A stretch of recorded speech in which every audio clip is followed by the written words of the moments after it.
Hey, Coach, how would you sum up out there tonight? Look, it was a typical playoff desperation by them. We didn't play with the desperation necessary to win a game like that consistently, and that's how I would sum it up.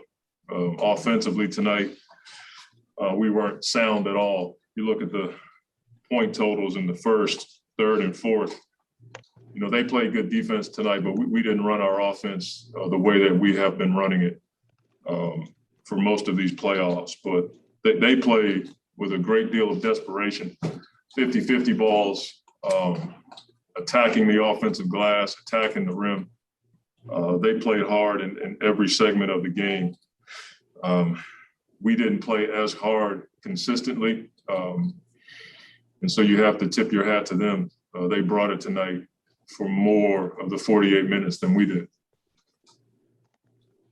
Next is going to be Dwayne Rankin with the Arizona Republic, followed by Kellen Olson.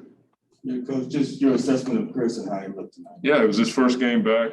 You know, you could see it, some flashes of it. I thought I played him too much, and he probably got tired, but it hurt us when Cam couldn't come back. So I left Chris out there for a longer stretch, and then that's on me.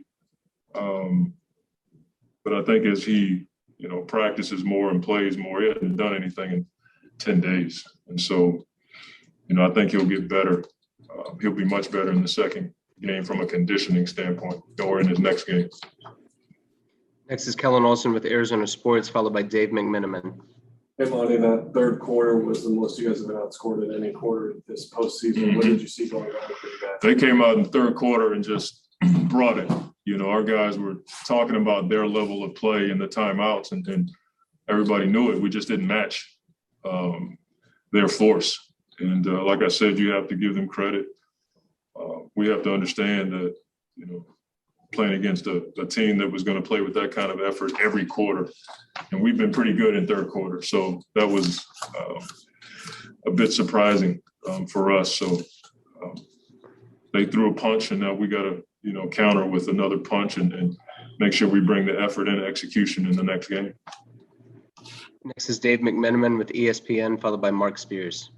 Funny, I do like the game of his life, maybe in game two for Cameron. Do you have any sense of how this ankle could affect him moving forward? No, I don't. We'll see. He tried to come back, and it just wouldn't allow him to, you know, get back out there on the floor. So I'll get more of an update when I go in the back. Next is Mark Spears with ESPN, followed by Anthony Slater. Coach, Book didn't have one of the better shooting games. How much of it was just enough night? How much of it you think was the mask? It's hard to say. He won't make excuses about that. There were stretches where we as a team, the ball just didn't pop around the gym the way that we're typically pop it around the gym. But for Book, like those kinds of shooting nights don't happen often. I mean, he and Chris both, Chris was probably more conditioning and first time getting back out there. And there was a lot of attention on Book, a lot of hands on him. So those guys will adjust. Next is Anthony Slater with The Athletic, followed by Gina Mizell. Yeah, Coach, along those same lines, you know, they put Beverly on him a lot more, on Booker a lot more the last couple games. What is he doing that's been so effective, kind of making Booker inefficient? It's hard to say. You know, Patrick's a really good defender. We know that, but there were times where Book just missed a shot. You know, I'll look at the film. He's physical for sure. That can wear a guy down. We have to do a much better job of having more balance in our offense. If you look at the point totals, a lot of our stuff came late in the clock. That's not how we've been playing most of the playoffs. So, you know, tip your hat to Beverly. He plays really good defense. He's aggressive. But when I look at the film, I bet you'll just see Book just miss some shots. Next is Gina Mizell with Suns.com, and then Greg Moore. Hey, Monty, you mentioned before the game that there were some things that had popped up in game two that you're like, those are things we need to clean up. Was it the same things that were popping up again? Okay. Yeah, we had difficulty in our switches. Paul had a dunk at the end of the second quarter. We didn't communicate the switch properly.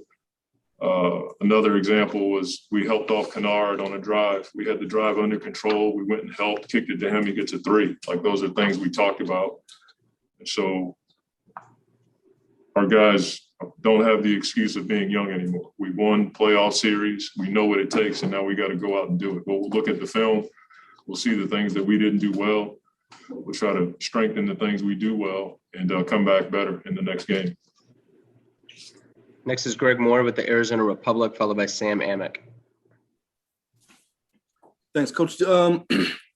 Should DeAndre have been more forceful in calling for the ball with Devin and Chris having such off nights shooting? Or should Devin and Chris have just done a better job of incorporating him? He had a really hot first quarter, and then he kind of faded. We as a team can do a better job of getting DA the ball. That's on me. That's something that, whether we post him up or hit him more as he's diving to the basket, they were taking him out. I thought we tried to force it a few times, trying to make interior passes when the corners were wide open. But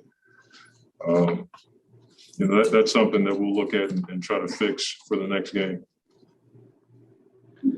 Next up is going to be Sam Amick with the Athletic, followed by Dan Woike. Monty, because of what the Clippers did the last two rounds, the story now is going to be can they do it again? I wonder, if you guys took care of Denver, had a chance to watch this team up close, what kind of themes are you seeing in terms of how they do manage to hit back from the down series? You've been obviously a real complimentary tie. Yeah. What do you see about how they do it? They play with a great deal of desperation in these situations, and our guys expected it, but I don't think we dealt with it well. We knew what they were going to do. We knew they were going to come out at halftime with more force, and we just didn't match it. And on the road, you have to exceed it. And so we've watched them for a while. We respect what they do, and we'll be better next game. Got time for three more. Next is going to be Dan Woike with the LA Times, followed by Jose Romero. Hey, Monty. Devin had two rough shooting nights in the first round against the Lakers. Comes back out on your home court and he's incredibly hot right away. Is he a guy that you talk to at all in these situations, or is it just that ball's going to go in and you trust it? Both. I'll talk to him. We'll look at the film and see opportunities to, either knock it down or trust your teammate.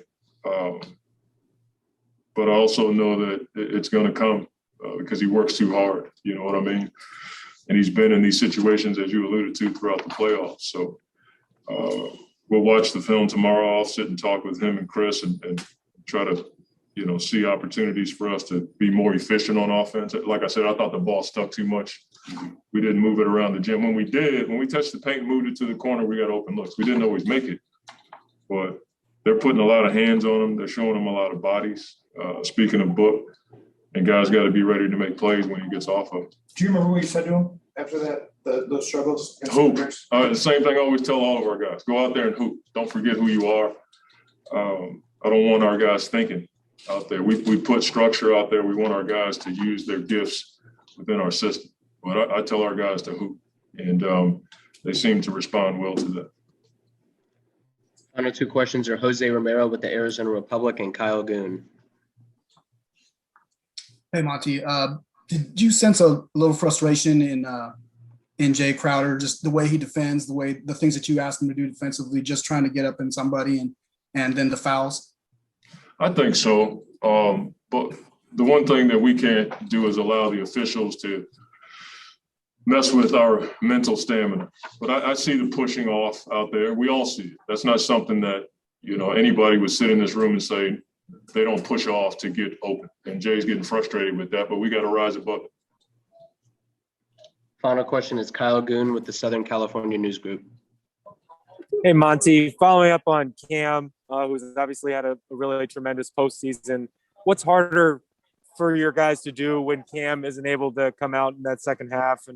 And is it hard not to be frustrated when you get Chris back and the timing is such that Cam can't finish this game? It's one game. We'll reevaluate how we're going to attack them. We hope Cam can get back on the floor in the next game. Like I said earlier, it was hard on Chris because I had to leave him out there for a longer stretch. And during that stretch in the third, they made a run, so I left him out there longer. And that was a tough spot for me to put Etwan in. So not having Cam to spell Chris put us in a bit of a bind, but, hopefully he can come back and play in the next game.